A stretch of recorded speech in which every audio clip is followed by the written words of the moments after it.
Hey kitchen people, welcome back to my channel. My name is Alyssa. I am the owner and creator of the Floral Apron blog. Today I am here to show you how to make Ladyfingers. These are versatile bite-sized sponge cakes that can be eaten plain or put into tiramisu or trifles. Possibilities are really endless. It's easy to make these at home, they're customizable, and they taste way better than anything you could buy in the store. The full recipe is available on my blog at floralapron.com. Let's get started. Before I even start separating my eggs, I'm going to preheat my oven. If I don't preheat it now, I'm going to forget later. So, I'm going to start separating my eggs, and I guarantee that because this is on camera, they are not going to turn out very well. I want the whites in my KitchenAid mixer bowl, and I want the yolks in this medium-sized bowl. Okay, good start, good start. When I separate eggs, I like to do the best I can to crack it straight in the middle, and then let the white drain out, let it spill over the edges, and then put the yolk back into the other half and just slowly let the white leave the shell of its own decision. And you can see I get a lot of cracks in here, but as long as you do not break the membrane that's holding those shells to the rest of the egg, it should not leave shells in the yolk. Okay, so I just split the yolk, but it was mostly separated, so we don't have any yolk in my white mixture. If you get a little bit in, that should be fine. And I smashed this one pretty hard, but again, as long as I keep that membrane intact, the shells are not going to spill over. And if it gets a little bit difficult, just use your hand to siphon out the whites, put the yolk into its bowl, and fish out the shell. Wash. Now that I have my eggs separated, I'm gonna start by whisking my yolks with the sugar together. You wanna whisk until it's a little bit thicker and a bit paler in color. You want to whisk this to the point where you can see a trail on top of the rest of the batter. You can use a hand mixer for both of these. I just like doing this part by hand. I'm getting to the point where when I'm whisking, it's taking a bit for the batter to fall back into the center. You can see this is a lot different from the beginning where it just flooded right back in. Now we're getting, I can see bits of the bottom of the bowl before the batter comes back in. So I'm gonna say this is pretty good. Take your egg whites, start this on low, and then slowly increase the speed.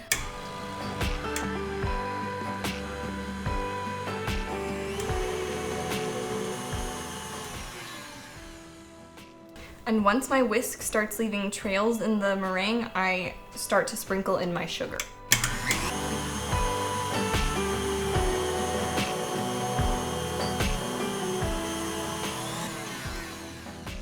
As soon as the meringue starts to fold over on top of itself, that is when you want to keep a steady eye on it to make sure you do not over whip.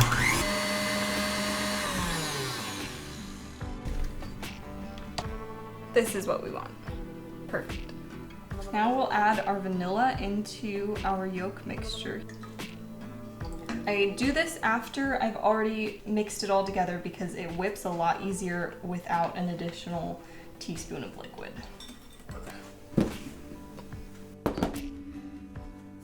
For this, this is why I put my hair back, but it doesn't always work. Egg's good for your hair, right? You want to be careful in this stage because you just incorporated a lot of air into your egg whites and your yolks. Overmixing will beat down the air so that the air that you just incorporated is no longer inside of your batter. So what we're gonna do, I'm gonna take a couple scoops of our meringue and slowly mix it into this yolk here. Gently fold it in. This does not have to be perfectly mixed. I am just aerating the yolk a bit more. This already looks a lot lighter than it did, so I am now going to put this on top of my meringue. And then gently fold this in. Go around the edges and then straight down the middle to incorporate, scraping the sides at all times.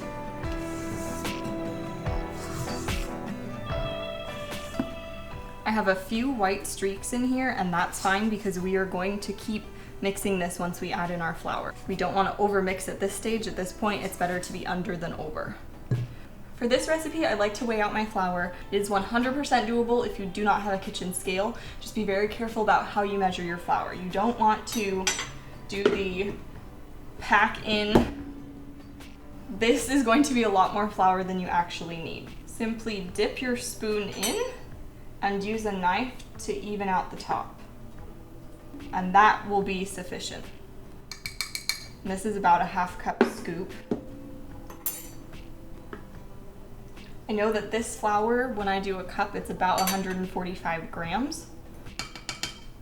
And with that trick, I'm at 141 grams. So consistent scoops every single time if you do it that way, as opposed to grab and smash in, which can vary widely. I also like to sift the flour in. If you don't have a sifter, that's fine. Just make sure you're not putting in any huge clumps of flour. I lightly tap over the top. I am using the same stirring technique around the sides, down the center. You'll see it starts to change texture once the flour starts to absorb some of this liquid. It will look more like a sponge as opposed to a yellow meringue. You can kind of go on a hunt for any patches of unmixed flour, and then when you find them, just give it a gentle stir around. So there's a little bit at the bottom there, so I'm going to scoop it up and bring it to the top where I know that I'll be able to mix it in. We want to do as little mixing as possible because every fold takes out a little bit of air. Gently paw through here. So I'm gonna call that good. Now we're gonna prepare our piping bag. You do not need to use a coupler. I think it's a lot easier to get a coupler out rather than a piping tip when I am cleaning the bag later. So I like to use a coupler, but it is another couple things to wash. So add my attachment here, screw it on. Use the same technique of twisting so that none of the batter is going to leak down, and putting your piping tip face up in the cup. Fold the edges over so that you have a nice cuff. And this is now ready to fill. I scrape down the edges of my bowl and then aim for the center. And then I guide it in once the flow stops. Scrape your edges down one more time, and I think that's pretty good. These guys are really helpful if you are going to be taking any breaks. I don't plan on it, but sometimes I like to have this just in case. It seals off your bag so that way no air gets in or out. And because of the way that we have the tip oriented, we don't have any leaking out at this point, which is so good. Now comes the fun part. Well, there are two fun parts. This is one of them. One of the reasons I love this recipe is because it's a great way to practice your piping skills. It helps to teach you where to hold the bag and how to control it so that you get more or less of a flow while you're piping. And those are very important skills when you are using a piping bag to decorate or piping macarons. I love having people do this recipe before they try macarons because there are a lot of very similar techniques. The folding is the same, the piping is very similar. I use the same tip that I use for macarons as I do for this one. And this dough is a little bit more forgiving and is far less finicky than macarons. If you have ever wanted to make macarons but don't know where to start, this is a perfect recipe for you. If you know the exact dimensions that you want your ladyfingers, you can actually write on the parchment paper on the other side how long you want your ladyfingers. If you are just starting out, I recommend doing this. It's a lot easier to follow a straight line when you're piping as opposed to just piping a straight line. As you get more used to the piping, it'll become second nature. So I have one side marked here and then I'll do the rest. Taking this out of my cup, I'm starting to push some of this batter down. I use my left hand mainly for support. My right hand is doing all of the work. So I'm holding it between my thumb and my forefinger and I'm squeezing the batter out. I'm going at a 90-degree angle and I'm simply piping to the end of that line. And I move to the next line. I'm applying even pressure at all times. When I stop, I let up on the pressure and that gives me enough time to move on to the next spot. I like to leave enough space in between rows on the opposite side to account for the rise that these will have in the oven. Beautiful. Move on.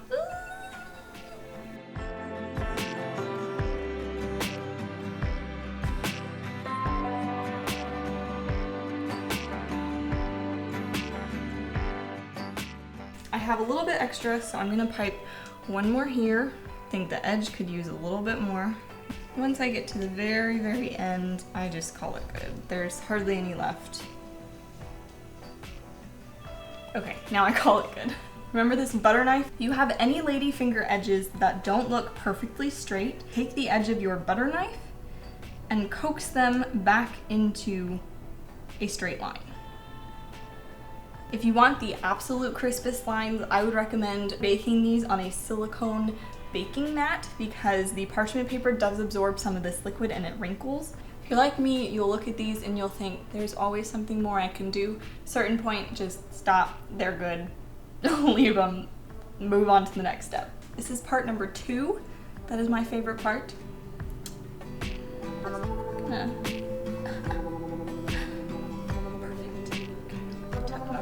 We're good to go. If you are using these ladyfingers to dip into a sauce or coat in tempered chocolate, I would recommend skipping this step just because it creates a very crackly outer crust that when you dip into something comes off and it just doesn't stick to the dip quite as well. If you are using them for decor or just eating them with your afternoon tea, because we all do that in America here, this part is just the most fun. I take 1 heaping tablespoon and then slowly sift until I get an even layer on top of all of my ladyfingers. And you'll notice that they start to absorb into the ladyfingers, so I go back on the edges where there might be a little bit lighter coating. Then I move on to the next one. A heaping tablespoon is really all you need. It gives it just enough coating for that crackly crust. Put it over here, crunch my leftovers.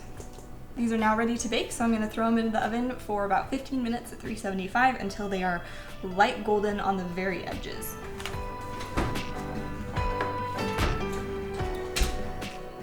Now it is time to do our dishes and wipe down all of the powdered sugar that I just put onto my clean counters.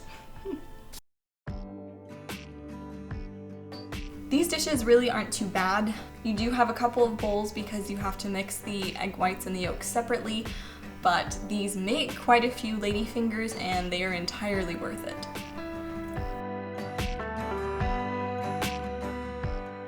If you've seen my last video, you know how much I love this piping tip cleaner. For under $10, it makes all the difference in cleaning my piping tips in just a matter of seconds as opposed to minutes trying to get a very tiny opening clean.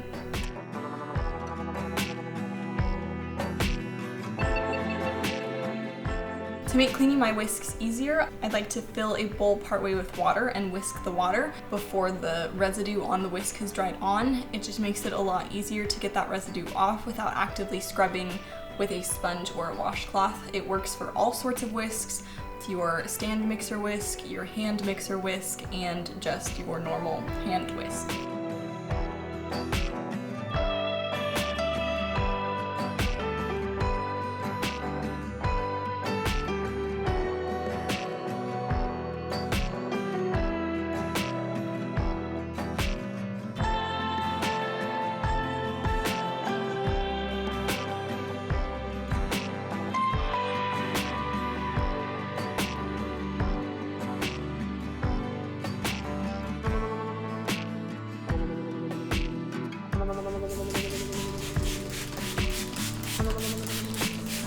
Have gray microfiber cloths that I use, but with powdered sugar, when you wet it, you're just spreading a really fine layer of sugar everywhere. So I do a really thorough wipe down with my paper towel before I go back with my microfiber and go for a second coat. I have the least amount of sticky residue left on my counter, and that works really well.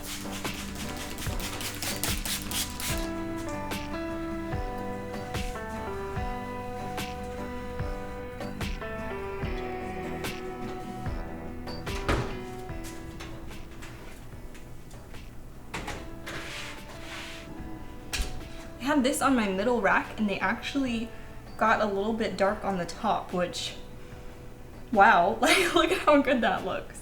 The reason that you see these cracks on these Ladyfingers is because of that powdered sugar coating. The powdered sugar melted in a really thin layer on top of the batter. Once the Ladyfinger began to cook, some of the steam inside started to escape and it had to make escape routes, and that's why you see these cracks on here. If you don't want cracked Ladyfingers, don't put the powdered sugar on top. But it makes for a really good texture. So this is the pan that I put on the bottom. So I did not swap these halfway through, probably should have, but I was doing my dishes. If you're baking both of these at the same time, either switch the racks halfway through or bake one at a time. Otherwise, you'll end up with one that looks like this because it had a lot of the heating element on top, and one that looks like this where it has a lot of the heating element on the bottom. But they will still taste just the same. These ones I'm guessing are going to peel off of the parchment paper a little bit easier than these ones. I am going to let them cool for a little bit before I test that theory. While you're waiting for them to cool, it is the perfect time to brew yourself a cup of tea. One perk to not using the powdered sugar is that you don't have powdered sugar residue on your pan, which means you probably don't have to clean them. I'm gonna start pulling these off. Start with this one. Very easy off. Okay, like I thought, very easy off. The bottom's got a little bit dark, but this is still light enough that it's not burnt. And like I suspected, those ones were easier to come off the bottom.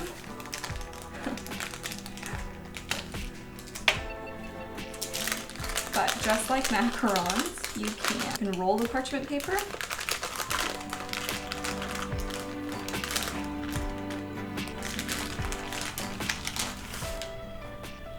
If you aren't using these immediately and you're going to store them, you can actually use the leftover powdered sugar on the pan to dust them.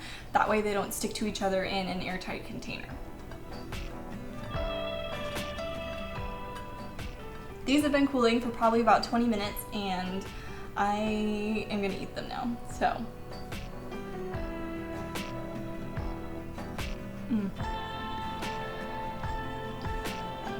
These are really addicting.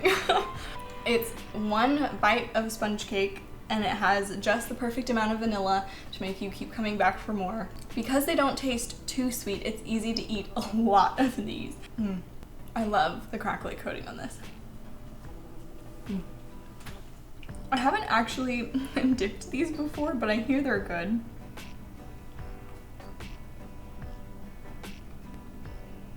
I'm never eating these another way ever again. Oh my goodness. Wow. Oh, and this gives just the perfect amount of sweetness. Oh my goodness. The whole sponge now just tastes like vanilla chai, but it still has that warm vanilla. Oh my goodness. And it melts in your mouth. Wow.